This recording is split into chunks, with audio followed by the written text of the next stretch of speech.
रुक जाना नहीं तू कभी हार के, कांटों पे चल के मिलेंगे साए बहार के।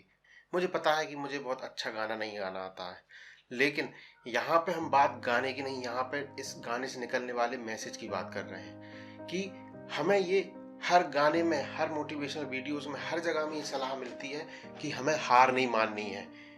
कहा जाता है कि winners never quit and quitters never win. हार मानने को एक शर्मनाक माना जाता है, ऐसा माना जाता है कि चैंपियंस कभी हार नहीं मानते। लेकिन क्या ये हमेशा एक सही स्ट्रेटजी है? क्या हार मानना कभी कभी समझदारी भी हो सकती है? किन सिचुएशंस में हमें हार माननी चाहिए, किन सिचुएशन में हमें क्विट कर देना चाहिए? आइए उतरते हैं इसकी गहराई में। इस वीडियो के बीच में मैं कुछ ऐसी केस स्टडी लाया हूं जिससे हार मानने को लेके आपका नजरिया बदल जाएगा। अगर नेवर क्विट और हार मानने के बारे में आप बहुत अच्छे से चीज को समझना चाहते हैं तो उस वीडियो को लास्ट तक जरूर देखें। Guys, you are listening to Rational Chidiya, आपका सीक्रेट सक्सेस पार्टनर, जिसको फिक्र है हर कोशिश करने वाले की, हर मेहनत करने वाले की। गाइस, स्टारबक कॉफी के बारे में आपने सुना होगा। ये मल्टीनेशनल ब्रांड है कॉफी आउटलेट के बारे में। हर मॉल में, हर बड़ी जगह पे आपको ये मिल जाएगा। स्टारबक की एक खास बात ये थी कि बहुत समय पहले ये अपने कॉफ़ी के साथ म्यूजिक की सीडी भी सेल करते थे, म्यूजिक की सीडी बेचते थे। और इनकी म्यूजिक की सीडी इनके कॉफ़ी के साथ इतनी ज़्यादा बिकती थी कि इन्होंने हियर म्यूजिक नाम की एक म्यूजिक कंपनी भी बना ली थी। और ये इनकी सीडी की सेल इतनी ज़्यादा होती थी कि ईयर 2006 में इन्होंने अकेले 3.2 मिलियन सीडीज, जिससे इन्होंने $65 मिलियन रेवेन्यू कमाया था। लेकिन ईयर 2014 में इन्होंने सीडी की सेल कम कर दी, यानी कि इन्होंने सीडी बेचना क्विट कर दिया। रीजन था कि इंटरनेट आया, अलग अलग तरीके की मीडिया स्ट्रीम्स आई, अलग अलग तरीके से लोग यूज करने लगे, तो इन्हें सीडी के बिजनेस में उतना फायदा नहीं हुआ।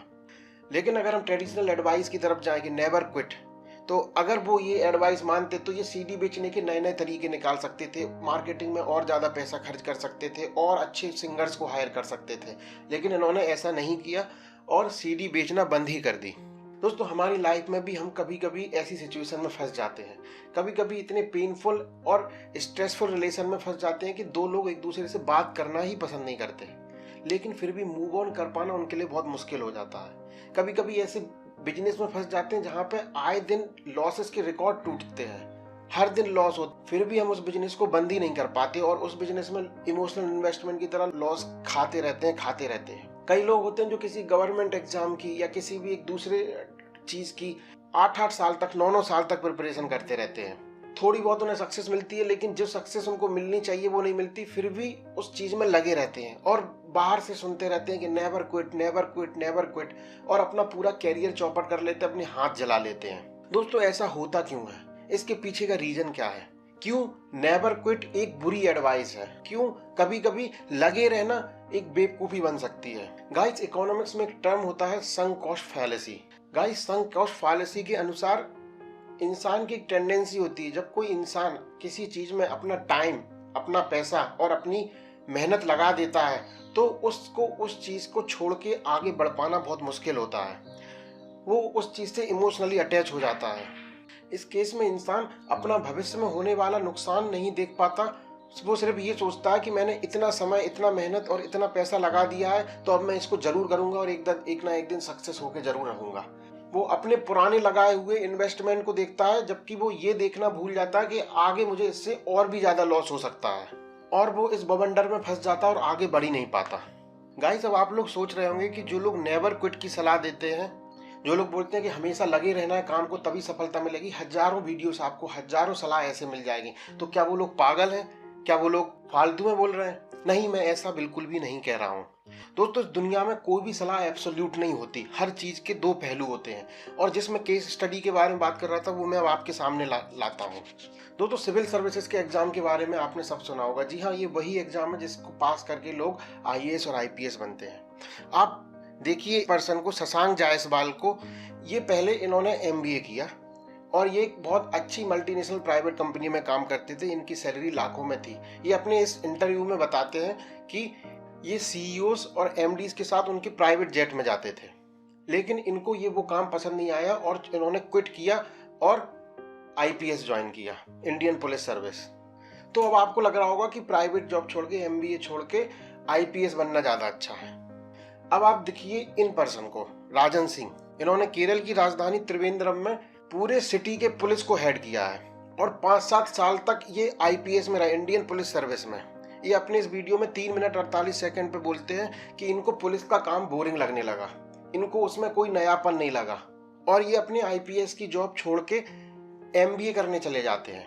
तो आप देखिए कैसे एक आदमी ने जो एमबीए था वो छोड़ के आईपीएस करने गया, वहीं पे दूसरी तरफ जो एक आईपीएस था वो एमबीए करने चला गया। तो इसी तरह दोस्तों हमारे जीवन में, हमारे लाइफ में कोई भी डिसीजन एक तरफा सही नहीं होता है।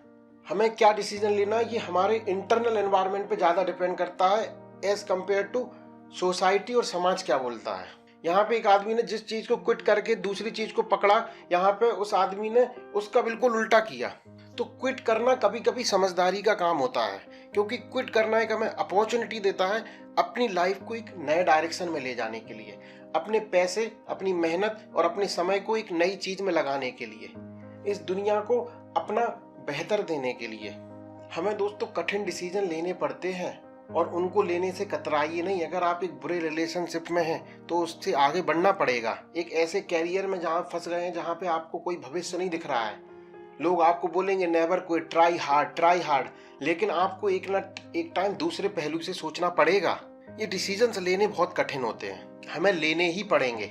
गाइस, किस कंडीशन में नेवर क्विट लगे रहो वाली एवरग्रीन एडवाइस को मानना सही है और किस कंडीशन में क्विट करके आगे बढ़ जाने में समझदारी है, किन सिचुएशन में क्या करना चाहिए, इसके लिए हम बात करेंगे ये पार्ट 2 में। अगर आपको ये कंटेंट अच्छा लगा हो तो आप इसको सब्सक्राइब कीजिए, क्योंकि आजकल हम बात कर रहे हैं कुछ ऐसी चीज़ों के बारे में जो दुनिया सक्सेस के बारे में बोलती है लेकिन वो पूरी तरीके से सही नहीं होती। अब आगे बात करते हैं पार्ट 2 में।